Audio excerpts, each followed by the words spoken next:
RMN Report.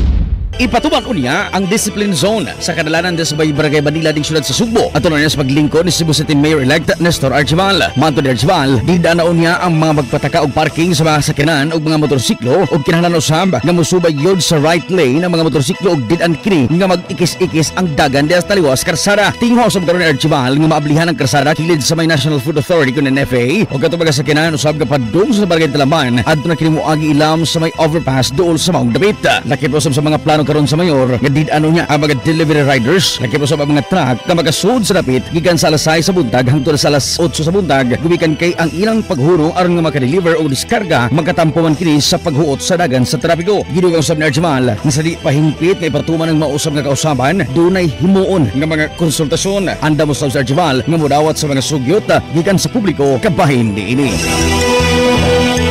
Report ikan sa Cebu City Hall kini sa Aero Clean Tako sa 93.9 IFM di kabugan sa pagkatod sa nagurang balita tatak IFM balita.